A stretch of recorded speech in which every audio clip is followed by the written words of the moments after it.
ஒரு புது ப்ராடக்ட மார்க்கெட்க்கு கொண்டு வர்றது ஒரு பெரிய மலை மாதிரி தெரியுதா? உங்க முதல் கஸ்டமரை எங்க இருந்து தேட ஆரம்பிக்கிறதுன்னே ஒரே குழப்பமா இருக்கா? கவலைப்படாதீங்க. அந்த முதல் வாடிக்கையாளரை எப்படி சுலபமா சரியா கண்டுபிடிக்கிறதுன்னு நாம இப்ப பார்க்க போறோம். சரி, விஷயத்துக்கு வருவோம். உங்ககிட்ட ஒரு சூப்பரான ஐடியா இருக்கு, ஒரு அட்டகாசமான ப்ராடக்ட் இருக்கு.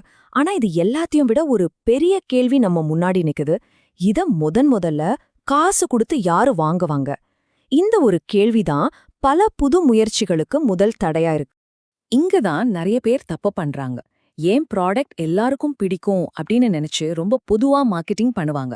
ஆனா உண்மை என்ன தெரியுமா? உங்க மெசேஜ் ரொம்ப பொதுவா இருக்கும்போது அது யாருடைய கவனத்தையும் ஈர்க்காது. காத்துல கரைஞ்ச கற்பூரம் மாதிரி காணாம போயிடும். இதுக்கான தீர்வு தான் லான்ச் பெர்சோனா. இது என்னன்னா, உங்களுடைய மிகச்சிறந்த முதல் வாடிக்கையாளரோட ஒரு கற்பனையான ஆனா உண்மையான டேட்டாவை அடிப்படையா வச்ச ஒரு சித்திரம். சிம்பிளா சொல்லணும்னா, உங்க ப்ராடக்ட் ஒரு சினிமானா இவர்தான் அந்த படத்தோட ஹீரோ அல்லது ஹீரோயின்.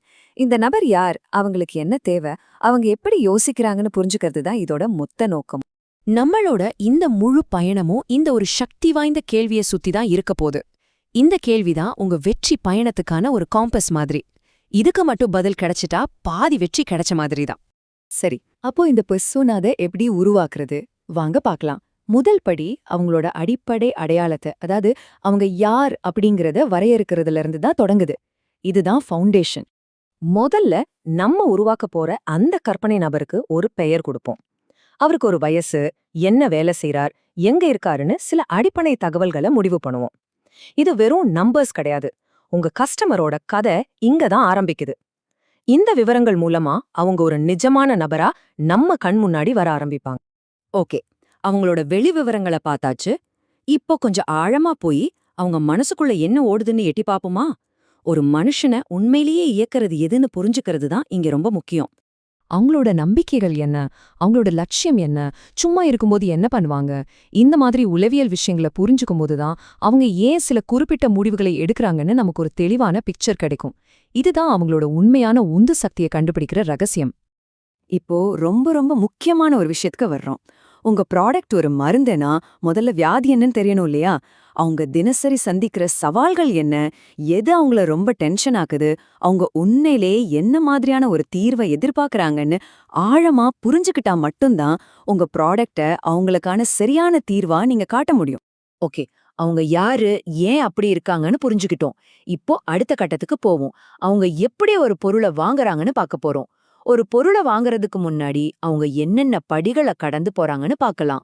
ஒரு கஸ்டமரோட பயணம் 3 படிகளா இருக்கு. 1, அவங்க உங்கள பத்தி முதல்ல எங்கிருந்து தெரிஞ்சுக்கிறாங்க. 2வது, யாருடைய கருத்தை அவங்க ரொம்ப மதிக்கிறாங்க.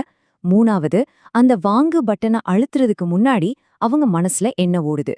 இந்த பாதைய புரிஞ்சுக்கிட்டீங்கன்னா சரியான நேரத்துல சரியான இடத்துல உங்க செய்தியை கொண்டு சேர்க்கலாம். சரி, இவ்ளோ விஷயம் கண்டுபிடிச்சிட்டோம். இத அப்படியே பேப்பர்ல மட்டும் வச்சுட்டு என்ன பிரயோஜனம்? இப்போ இந்த பெர்சோனா ப்ரொஃபைல ஒரு பவர்ஃபுல் ஆக்ஷனா, ஒரு நல்ல விற்பனை உத்தியா எப்படி மாத்துறதுன்னு பார்க்கலாம்.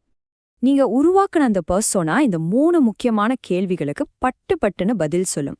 1, அவங்க கிட்ட என்ன பேசணும். 2, அவங்கள எங்க போய் பார்க்கணும். 3, அவங்கள வாங்க வைக்கிற அந்த ஒரு விஷயம் எது. இந்த பதில்கள் தான் உங்க வெற்றிக்கான வழிகாட்டி.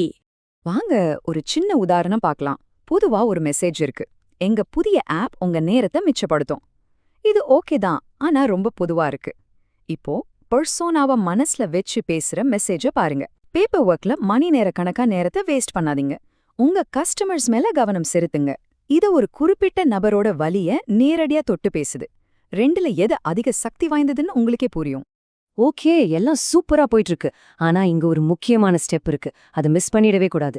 நீங்க உருவாக்குன இந்த பெர்சோனா உங்க கற்பனையில மட்டும் இருக்கா, இல்ல நிஜ உலகத்திலயும் அப்படி ஒருத்தர் இருக்காரான்னு சரி பார்க்கணும். ஞாபகம் வச்சுக்கோங்க, இது எல்லாமே ஒரு அனுமானம் தான். அதை சோதிச்சு பார்க்கற வரைக்கும் கொஞ்சம் கூட தயங்காதீங்க. உங்க அனுமானத்தை எடுத்துக்கிட்டு உண்மையான மக்கள் கிட்ட பேசுங்க, இன்டர்வியூ பண்ணுங்க, சின்னதா ஒரு சர்வே அனுப்புங்க. அவங்க சொல்ற பதில்களை கேட்டு நீங்க உருவாக்குன அந்த பெர்சோனாவை நிஜ உலக தரவுகளோட இன்னும் மெருகேத்துங்க. அப்பதான் அது வெறும் கற்பனையா இல்லாம ஒரு உண்மையான கருவியா மாறும். சரி, நம்ம இந்த பகுதியோட கடைசிக்கு வந்துட்டோம். இப்போ நான் இந்த கேள்விய உங்ககிட்ட விட்டுட்டு போறேன். கொஞ்ச நேரம் எடுத்து யோசிச்சு பாருங்க. உங்களுடைய அந்த மிகச் சிறந்த வாடிக்கையாளர் யார்? இந்த கேள்விக்கு நீங்க கண்டுபிடிக்கிற பதில்தான் உங்களுடைய அடுத்த பெரிய வெற்றிக்கான திறவுகோலா இருக்கலாம்.